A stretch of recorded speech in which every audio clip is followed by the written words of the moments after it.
maman na ebisio que le Congo fait un saut vers l'inconnu. Tito comme le 30 juin oyo na omona te Congo na kimia. Parce que ebi dictateur hein, quand vous fabriquez dictateur, a comme on a excès de zèle. Bon on ça le bon même babiso Nico Maengele. Oui. Nous sommes na viseur là-bas. On doit nous faire taire. On doit arrêter Nico Maengele, nous sommes au courant. On va arrêter Presse Penge, nous sommes au courant. Ilukamba tombé, il sera remplacé par un autre kabiliste. C'est du blanc bonnet blanc. C'est déshabiller Saint-Pierre pour habiller Saint-Paul. Il y a une stratégie à Kao, attitude à Ilukamba et de la dictée par son manager Kabila. Ce qu'on a déposé, c'est la théorie du chaos, c'est la stratégie, il y a affaissement république, anéantissement république. Ce qu'on a démissionné, il n'est pas encore démissionné, mais à ça, il profile bas. 3-4 mois, surtout qui veut M. Salemi. Donc, même Ali Boye, tout ce qui s'est fait, le maître a pensé c'est Kadam. Sur le plan diplomatique, le Parlement européen a envoyé un message fort. Alors, oui, je sais, Congo, non, mais ça, c'est une histoire du Parlement dans le monde. Balobi, mobiliser le Parlement pour la télé de la Parlement. Imaginez-vous un seul instant. Si on sont dans une interparlementaire et un monde. Isolement diplomatique. Kabila peut piéger Chilombo pour justifier un coup d'État ici. Un coup de force. Théorie à absolutisme du pouvoir. Le monarque absolu. On a dit Keba. Aujourd'hui, si Kabila a neutralisé, la réaction de Kabila ne va pas s'attendre. Puisque Kabila veut contrôler et Chilombo et la nouvelle majorité, Ilukamba Kwei, les députés Kabila ne va pas signer. 123 députés, Bakoya pour ça la contrepoids, l'opposition républicaine. Et si Kabila Bana Katumbi, Bakangam l'opposition républicaine. Probablement ça, porte-parole de l'opposition. La malade Nabukebi. Oui. Porte-parole de l'opposition aura 2 millions de dollars, si pas 3 millions par an, pour la fonctionnement de l'opposition. Donc, il y a la Mouta Kabila. Porte-parole de l'opposition, à Kabila FCC en 2, Nambu, Kende, Boko, Sachinani, Ilukamba, Tokoza Ilukamba Moussoussou. Vous entendez? Oui. Moussoussou, Kende, la porte-parole de l'opposition, Tokoza na pouvoir, na opposition. Oui. Donc aujourd'hui, Katou Bemba Samba devant leur propre fait. Donc le président Élie Martin Fayou a sali un constat. Alors il y a Nicolo, Boabana Mikete. Bon tirer conséquence, il y a un comportement à bino. Et ça peut piloter. Nul ne peut appartenir à la fois na union sucrée, na la mouka. Donc on peut savoir une agitation.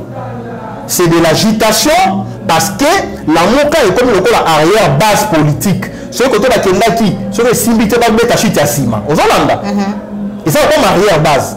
Donc on a l'agitation. Mais en réalité, ils ne sont pas avec le peuple. Le peuple a l'état d'esprit. Le peuple n'a pas voté ce système. Au lieu de rejoindre.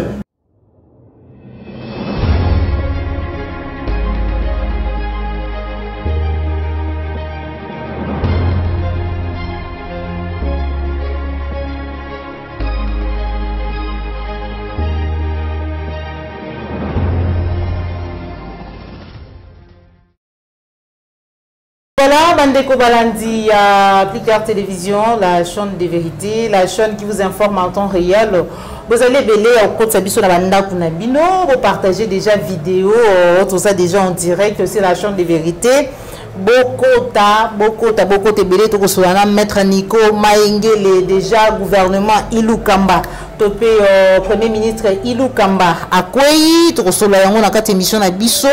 Réaction à Maître Nico Maengele à chaud. Voilà, vous avez belé, mais il y a Rolanda Bisso Mugomwalelo, Matondo Nayo, Joël Gonago, chasseur d'images, je vois ici ma caméra, Matondo na Bakongoma Nyonso, Baebozui, Libaku ya Rolanda Bisso, Pia Kota Bisso, na Banda Kunabino. Sans plus tarder, na Kopé Sambote na Monamboka. Président en Congo normal, mon communicateur et la Mouka, Maître Nico Maengele, na Bengaka esprit éclairé, Mbote.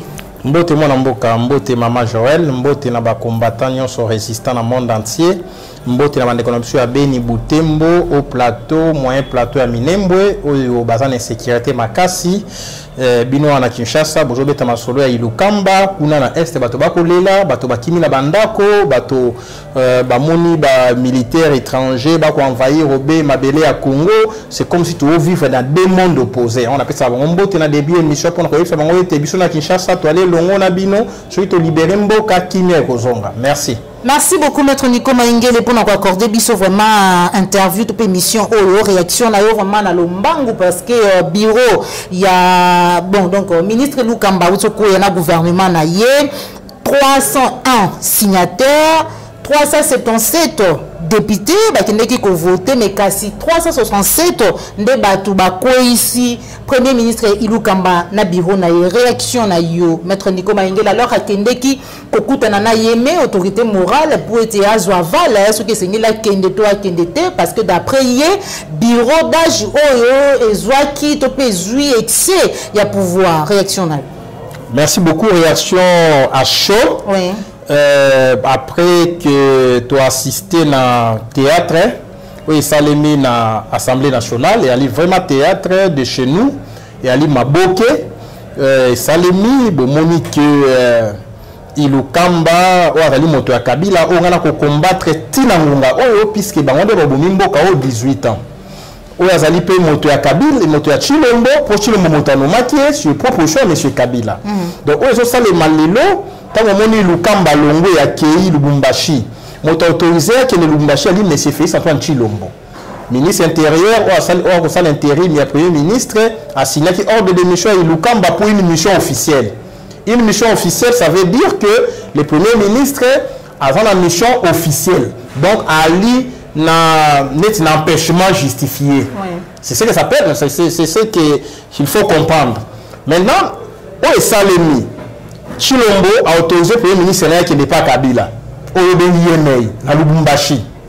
Koto doit activer motion à défiant, à censure contre le premier ministre aux ont impliqué automatiquement suite à gouvernement. Donc il faut analyser ça sous la sphère d'une stratégie du chaos. La stratégie à chaos. Ce qui est seul, M. Chilombo, M. Kabila, c'est vraiment une stratégie du chaos. On peut une raison par rapport à la suite d'événements. Ilukamba, beaucoup ici, la procédure irrégulière. Comment ça? C'est le premier ministre qui est issu de la majorité de la fraude. Vous savez, passage en force.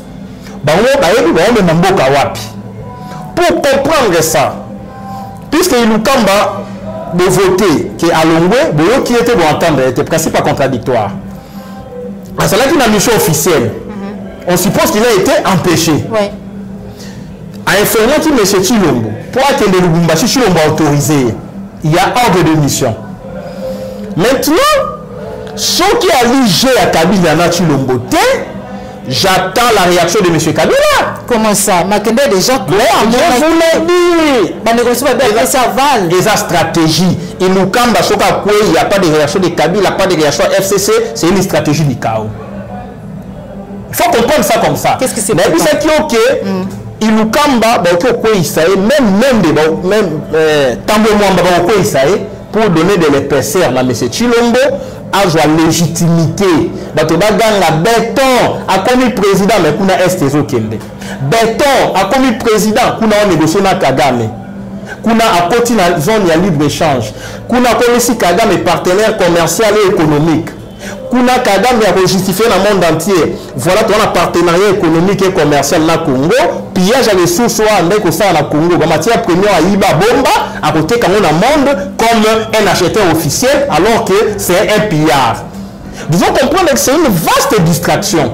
Il nous kamba tombé, il sera remplacé par un autre kabiliste, c'est du blanc bonnet, bonnet blanc.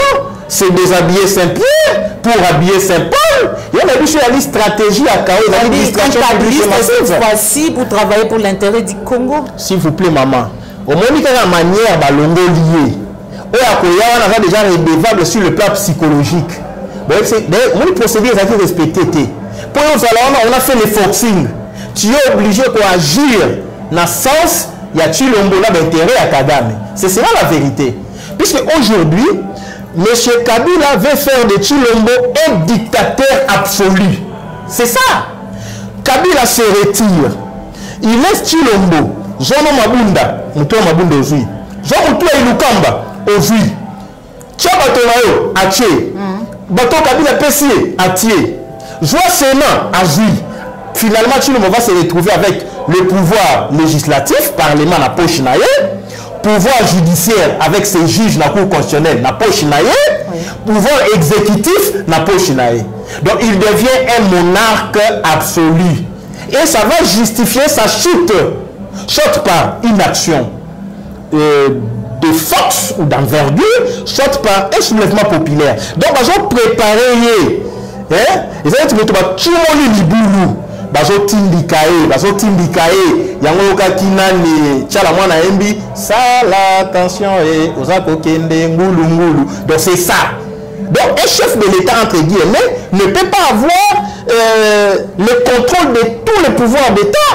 Vous avez l'exécutif, vous avez le gouvernement, vous avez le parlement, le pouvoir législatif, vous avez les cours et tribunaux. On fait de vous un dictateur. Ce qui avait justifié la chute de Mouzé. Tout le monde avait justifié la rébellion que Mouzé, il détient le pouvoir législatif, n'a décret 003, il détient le pouvoir, il y a gouvernement législatif, parlement, les cours et tribunaux. Et aujourd'hui, on fait de Tshilombo, en plus d'avoir été issu du deal, on fait de lui un dictateur. Et dans le parlement, Tshilombo a commis dictateur, a quoi ici parlement, Mbongo Bini, la banque centrale, on a corrompu les députés. Sur le plan diplomatique, le Parlement européen a envoyé un message fort. Alors, je sais que Congo, non, mais ça le matin, l'histoire du Parlement dans le monde. Balobi, mobiliser le Parlement pour la le Parlement. Imaginez-vous un instant. Si on a une union interparlementaire et un monde. Isolement diplomatique. Il y a Parlement, on peut isoler ça. Si il y a des États qui estiment qu'avec la totalité du pouvoir entre les mains de Tshilombo, on ne va plus collaborer avec les Congo. Mais qui va perdre? C'est les Congo. En plus, il y a une mauvaise gestion des finances publiques. Donc, nous sommes dans un chaos, le décor est planté, je ne suis pas un prophète de malheur, je vous donne cette année, vous verrez que les choses sérieuses, en termes, il y a revendication populaire, en termes, il y a revendication, il y a ma couche sociale, et que ça, le mana Congo. Parce que ça, le Parlement, en plus, vous imaginez les députés, et Simbi, et Kokite, vous débauchez les députés, vous sombi bango, vous votez ces bango, non, s'il vous plaît. On peut robotiser Mwana Mouké, mais on ne peut pas robotiser les députés. Il y a Mwana là ici peuple. Il faut faire très attention de se payer la tête. Au côté de la phase manque incertitude, tout peut arriver dans la République.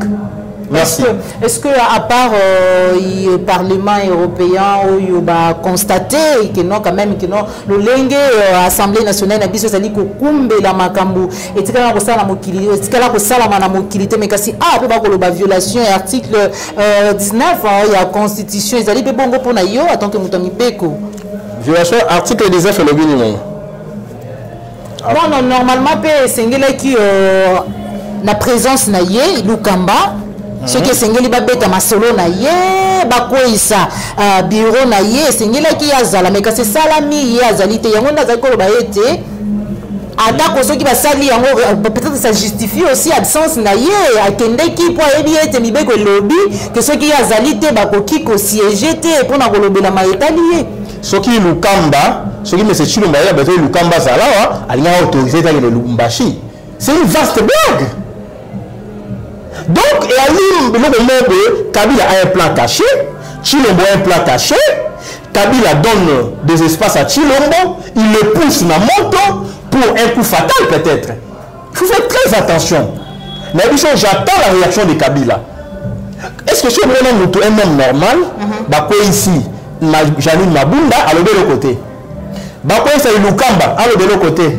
Bah ici, Tambo Mwamba, à l'autre côté. Soit il y a un vaste complot et Ali Bajeba Kosala, soit ils ont préparé une action aujourd'hui.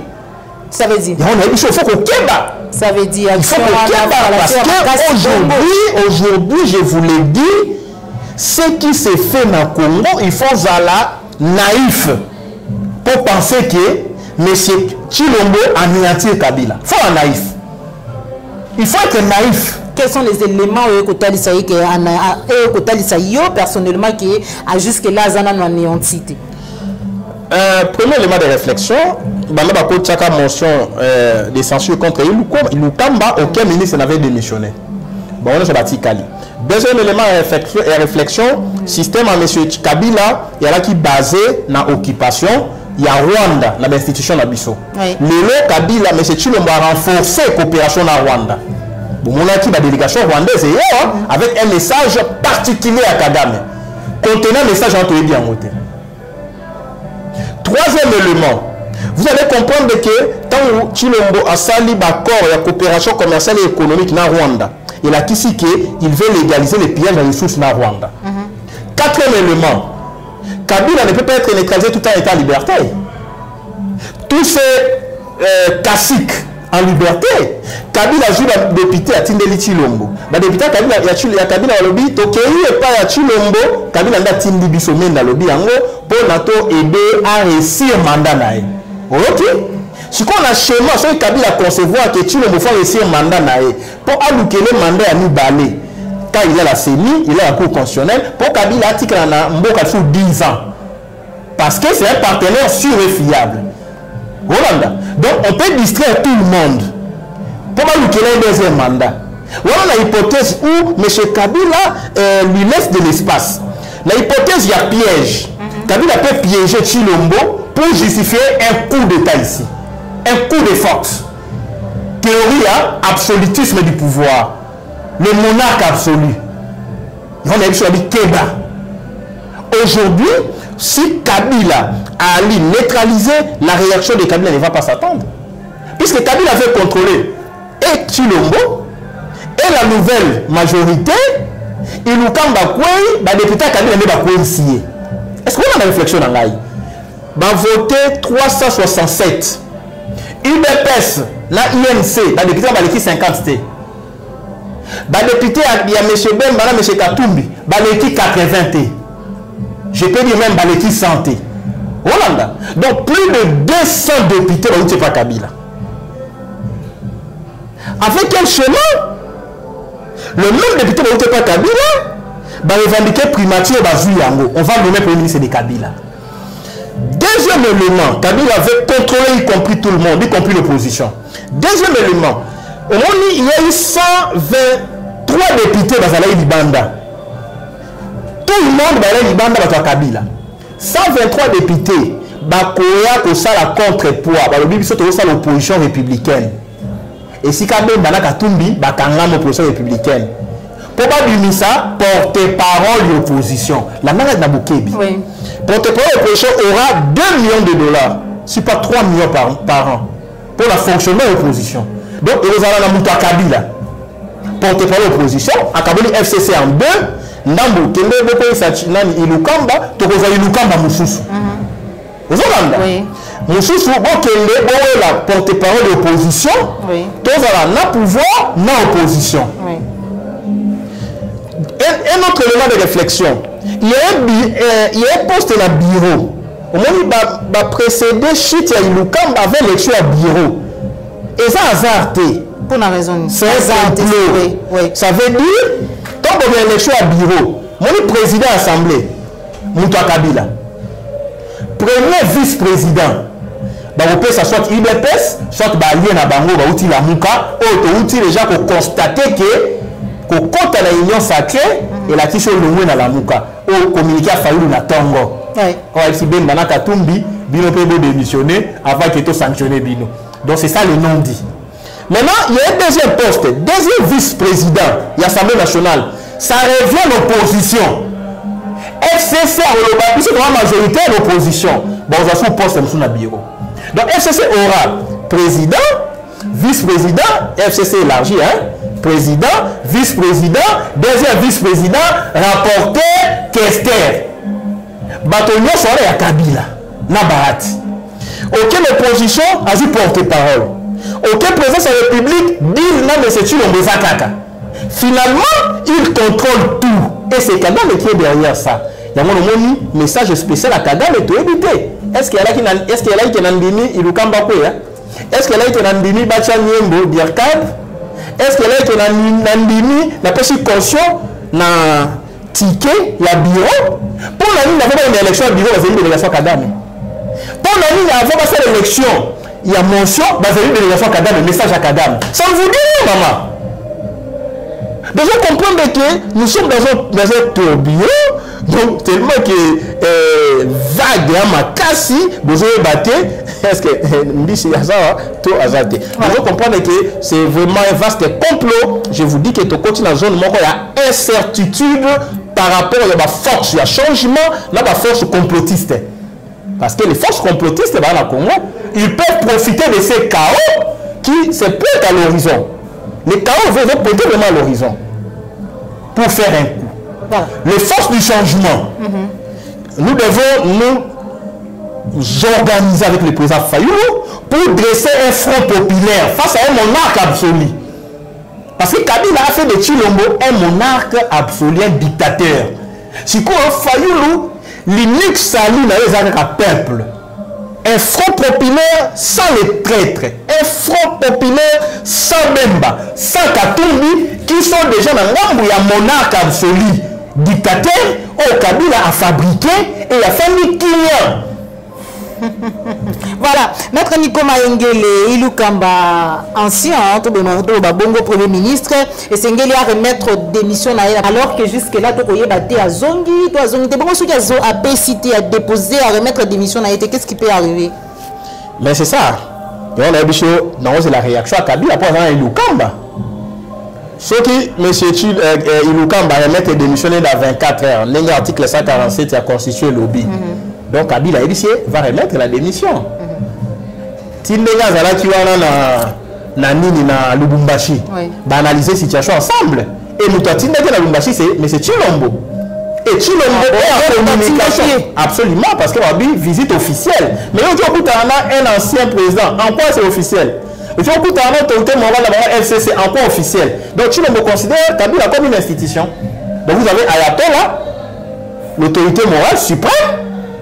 Institution, vous avez un président de la République proclamé par la CENI, vous avez un premier ministre issu d'affaires Makingakati et un premier ministre qui est comme Ayatollah en mission officielle dans le caisse à l'État. Ça ne vous dit rien, maman. Ça c'est grave. Ça. Maintenant, qu'est-ce qui va arriver? Ceux qui nous ont démissionné, à Tiki démission, il a dit que Kabila a dit que Tika démission, na Simanango, tu as un schéma tel, na Kabila, na M. Tshilombo, ou bien na schéma na Ngamoko, ou bien na Bombélia.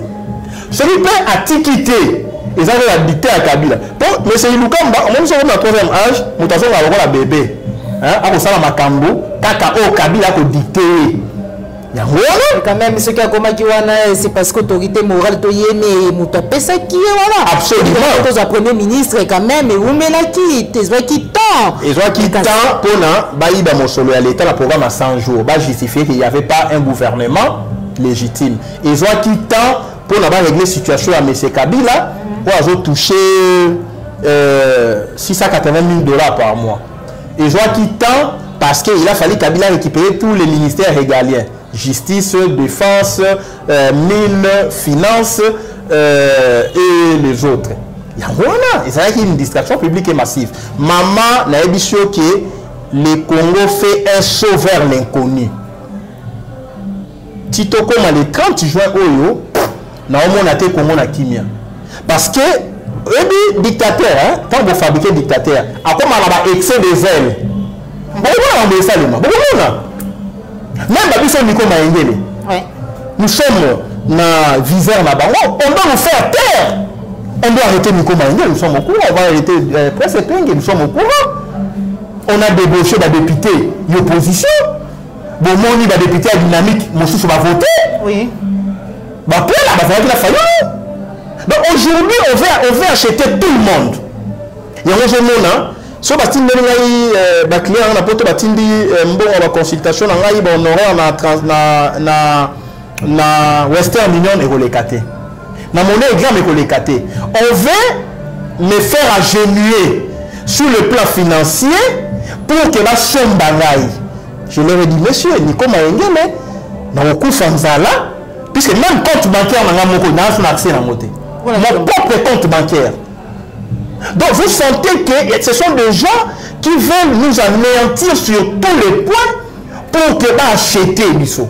Mais je vous l'ai dit, même si Bokani la transaction na Western Union, Bokani na monnaie gramme, compte bancaire ça ne passe plus. Carte Visa dans les zones les catés, Nico Maengele, je ne vendrai jamais mon âme au diable. Nous allons combattre M. Chilombo Tinasuka. Azwa Bemba, Azwa Katumbi, mais Nico Maengele n'est pas Bemba, n'est pas Katumbi, encore moins les ex-moboutistes. C'est mais non, dans le but, non, on fait la politique. Moi, on m'a appris la politique, il n'y a rien pour rien. En politique, on ne fait rien pour rien. Même on s'opposer à M. Chilombo. Je ne le fais pas pour rien. Je le fais pour que dans un diapason du peuple. Je le fais pour défendre les intérêts du peuple. Je le fais pour rester dans l'histoire et la résistance. Il le faut pour accéder à la mangeoire. Donc vous comprenez qu'aujourd'hui, le danger est que M. Chilombo, Kabila a fait de Chilombo un dictateur. Kabila a fait de Chilombo un allié, un partenaire direct à Kagame.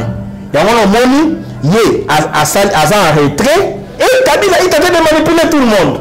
Il manipule ses députés. Allez voter. Talabaye va voter. Bino Kotomo Bima va bini. Allez faire Lukamba. Tika démission dans 24 heures. Atiki. Kotikate. Atikite.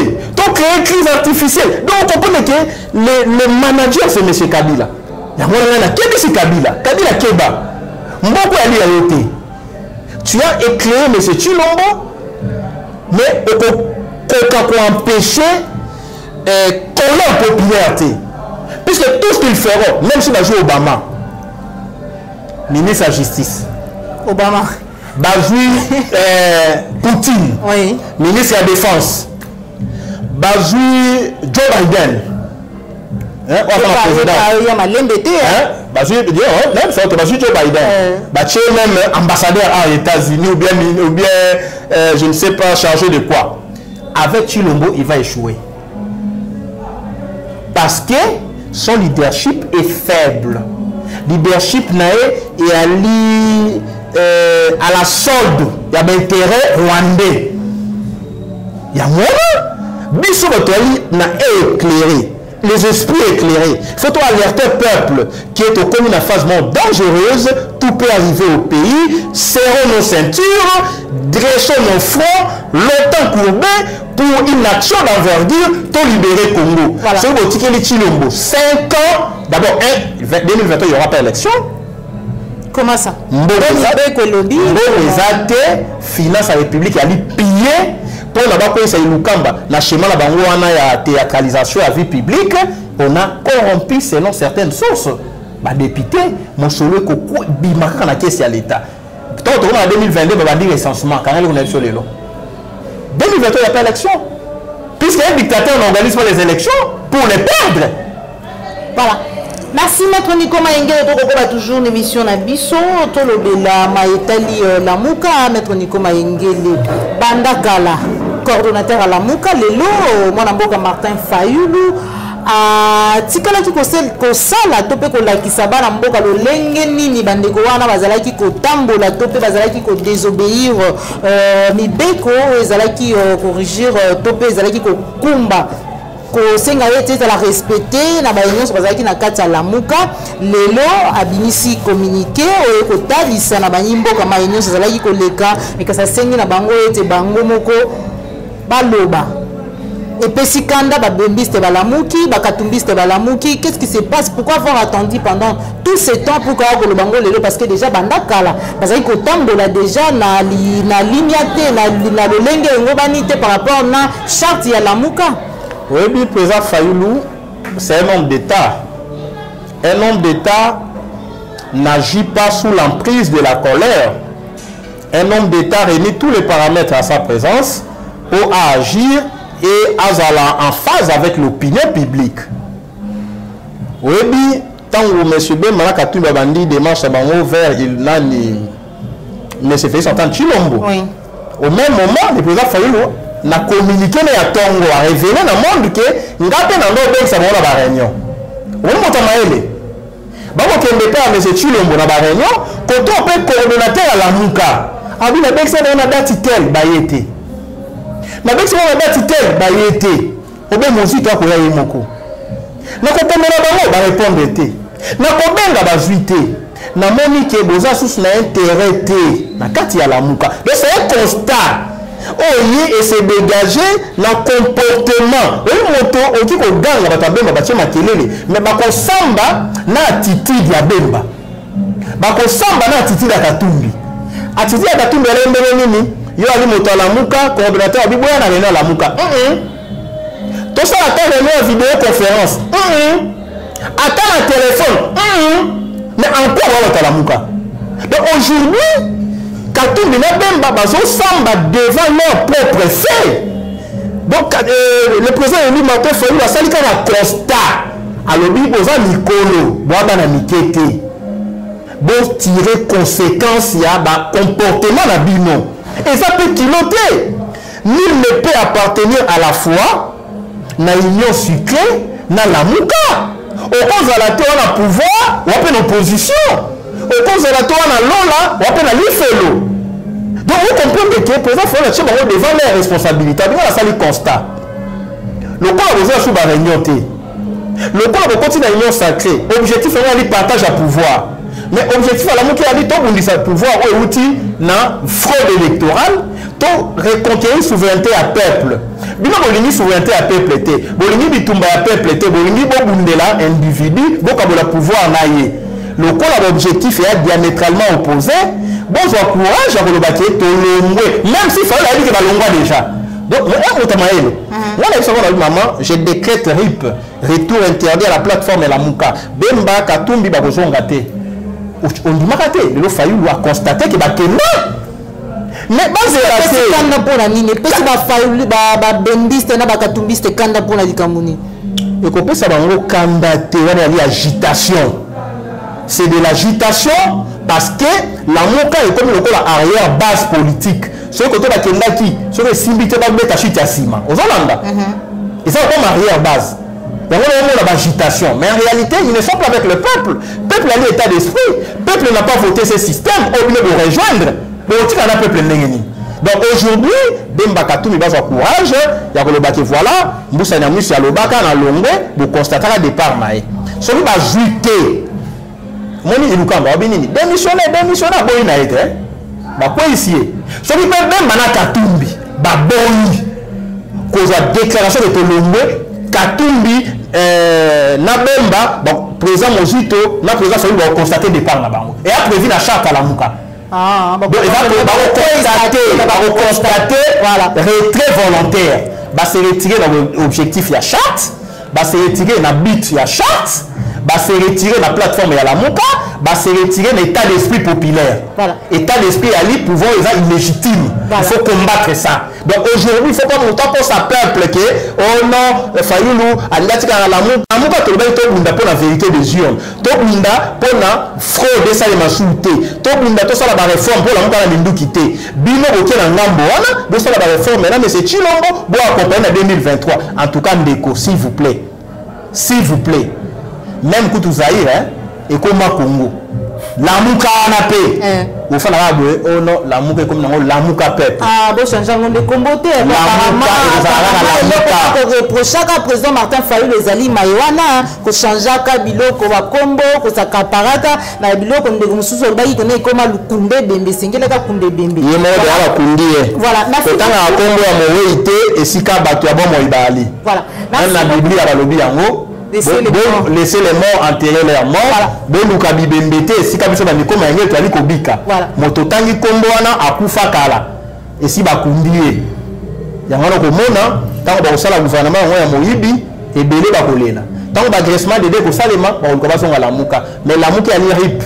retour interdit à la plateforme Lamuka. Bozon a été beaucoup fait déjà. Voilà, merci beaucoup Maître Nico Mayengele. Nous sommes arrivés à la fin de notre émission. Maître Nico Mayengele, finalement, on a un nouveau directeur à cabinet, à président de la République, Guilain Nyembo. Pour éviter pourquoi est-ce que Ndeko Félix Tshilombo Tshisekedi a zelaki Ngonga Moulayi pour être remplacé Vital Kamerhe, na directeur à cabinet Moussous. Oui, c'est les Rwandais qui ont cette impression de diriger le Congo. Pour proclamer les résultats, il y a une délégation en Rwanda. Pour rendre public les consultations, il y a une délégation en Rwanda. Pour nommer directeur de cabinet, délégation Huti Rwanda. Pour c'est Lukamba, délégation Kagame, pour le gouvernement Moussou, Kagame a un droit de regard. Bref, le Congo n'est plus dirigé dans le Congo. C'est ça la vérité. Dirigé où? Il est dirigé par Kagame. Non, le baron de Rémi. Il est dirigé par Kagame. Il y a des personnes qui ont Kagame, mais il y a un stade. Il y a des personnes qui ont été. Ceux qui ont été éviter. Il y a des personnes qui ont été. Il y a des personnes qui ont été. Informateur. Il y a des personnes qui ont été. Fêté shit ya Lukamba te moto Kabila te na la kwesi Lukamba kaka bato Kabila te et là il faut comprendre te pour système ekoya il faut mettre de côté na monsieur Kabila na monsieur Tshilombo na monsieur Kagame c'est clair il y a pas de compromis entre le mal et le bien soit c'est le bien soit c'est le mal et Nico Mayengele doit combattre ce mal aujourd'hui incarné par les systèmes qui agissent par procuration. Parce que c'est un pouvoir qui agit par procuration. Je comprends. Par procuration, le babato va comprendre le français Sotaka. Qui agit par procuration, ça veut dire quoi? Un pouvoir qui agit par procuration, bah des sujets où tu as la libanda. Il y a une procuration, mettre Nico Funde dans le tribunal. Na qui na fundi na combo na yo. Mais ngai action à ngalité. Donc le pouvoir est ça là. Mais c'est au monde on a eu au Rwanda. Et donc à Lubumbashi et pas à Kabila. Kabila voulait l'arrêter ici. Na débat la scène Yolama. Yolama a peu perdu. Alobin. Na moso la politique et pas ça mon. Alobin ni kuna. Oh non, Tshilombo a kenda ka zuba avion en Angola pour la ba intimider Kabila. Tant on a landé ni malam. Angola ta fait meeting aérien Trump. Président américain Otolongwa. Chez nous, on avait photographié Kingakati. Des armements aériens pour l'aviation militaire. Quand on est ici à l'aéroport à Corée, quand il y a la photo na Kingakati. Quand on est américain, to kangaye. Quand on est ABC, Kabila, on a ibengana. Qui est dans Lubumbashi, sinon tu vas au liayo. On veut comprendre que ils allaient dire il faut bander la sous plan en attendant Trump à l'ONU. On va jouer dans le 20 janvier. On voit Joe Biden. Il y a un moto homosexuel dans les lesbiens. Les lesbiens sont homosexuels. Ce qui est évité, Trump a imposé le gouvernement dans le monde. Pour aide américaine, pour légaliser l'homosexualité dans le monde. Joe Biden, pardon. L'immissaire Trump est chrétien. Joe Biden. Ali moto homosexuel. Là les lesbiennes. A nommé déjà 7 personnes homosexuelles dans les lesbiennes. L'entourage naé. Le danger c'est quoi? Comme tu as un régime manqué par procuration. On a des décisions, on va rejoiter, on va dépendre de la bataille, il faut pas agir. Si Joe Biden a lobby, na Congo on va aide pour légaliser l'homosexualité. Parlement au caca. Oh, il y a mécanique. Bon, tout comme homosexuel na Congo. Allez, basez-moi le meilleur. Donc c'est un danger public ce régime. Voilà. Les députés ont un danger public. Donc pour l'ambition, il n'y a plus de députés. Ce sont des députés, ce sont des voyous en cravate, ce sont les gens qui obéissent au dictat de Kagame. Kagame a tiré la délégation manquée. Parce qu'il y a 301. Donc on est 367. 301. La mention. Délégation Kagame américaine en coopération. On a 367. Bon, et on a de l'autre côté.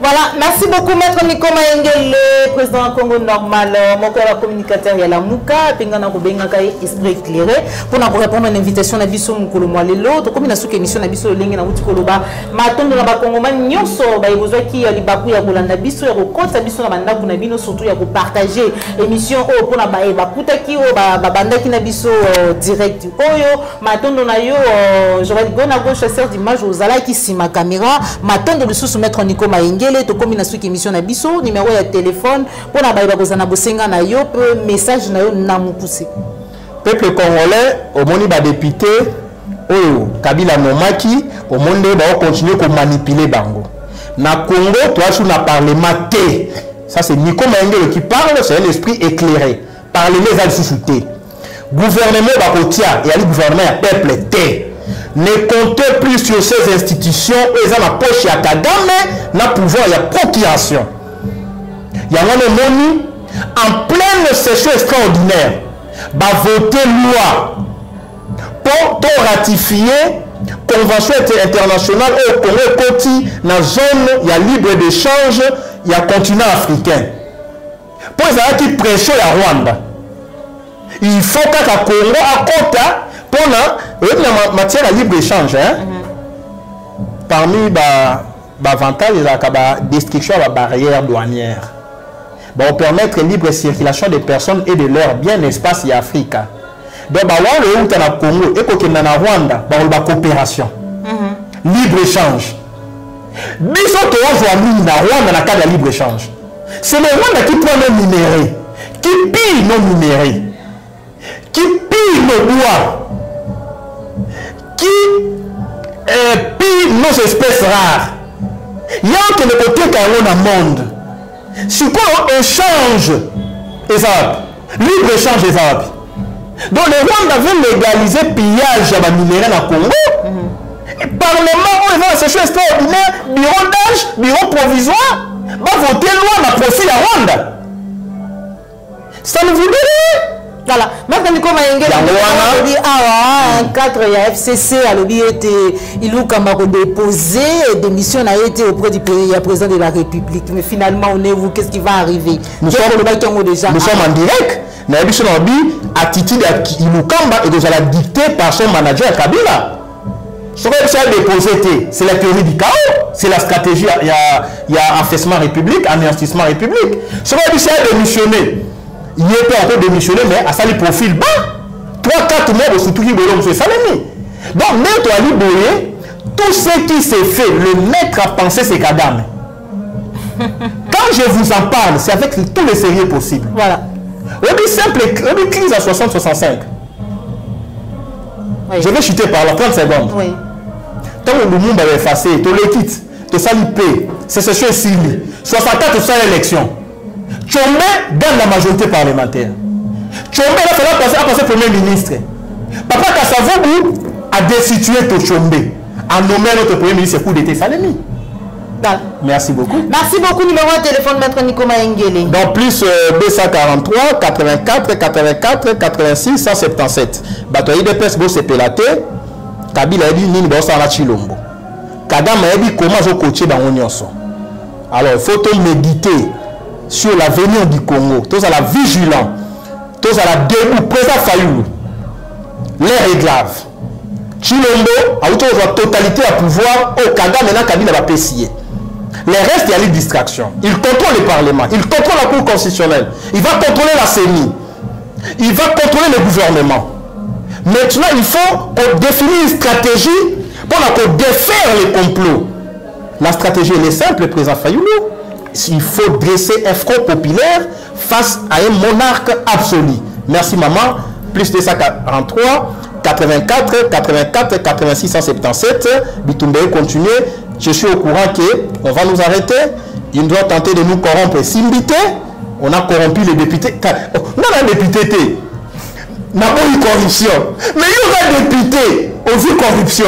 Bon, comprendre. Bon comprendre. Attends, République à Gondwana. Voilà. Moi, ma valeur morale, puis à la gare. Merci beaucoup. Merci beaucoup, Maître Nico Maengele, pour nous répondre à l'invitation à Bisso. Maintenant, on a Congomani, Nyonso, Congolais, Nyonso, Bao Bunda, et Tumbao, il y a changement de la libération, Mboka la Bisso, République démocratique du Congo. Non, toi, République démocratique, il faut à partir de là, il faut la Congo, la République démocratique, dans une démocratie, on ne fait pas les passages en force. Nous sommes la République du Congo-Zaïre. Congo-Zaïre. Maître Nico Maengele, président Congo normal. Congo-Zaïre. Pour Nangaï, c'est la République du Congo-Zaïre. Merci beaucoup, Maître Nico Maengele, pour la République du Congo-Zaïre et non République démocratique du Congo, parce que dans la démocratie, Magambo est tout le monde et ça, les Makate, maintenant, on a vu sur les Congolais, les Congolais, vous avez dit soutenir Maman Joël et le monde équipe mobile plus tard télévision, d'être Koutani Bongo Malasima, ceux qui ont la télévision, ceux qui ont fait une émission, partager, liker, ceux qui ont dit Balaboso, Landabiso, Kobo Sanate, ko s'abonner à la chaîne des vérités, la chaîne qui vous informe en temps réel. Maître Nico, c'est temps réel. Et en temps réel, merci pour la violence au Sali, pour ça, pour réagir. Après une actualité, il y a Motindo, au Monique, vous allez qui na foyer na yo, au sala makambu na yo, au sali descente na cabinet na ngai, pour la peine à benga na mototé, na yambi obe, tout ça les missions moi chaleur les alliés, hein, on climatisé vers au kufa, to éviter motoni à monter à malamu. Parce que je comprends les combats toujours ça la sécurité. Allez-y comprendre, voilà. On se retrouve pour un prochain numéro sur la chaîne des vérités www.télévision. Au revoir. Merci.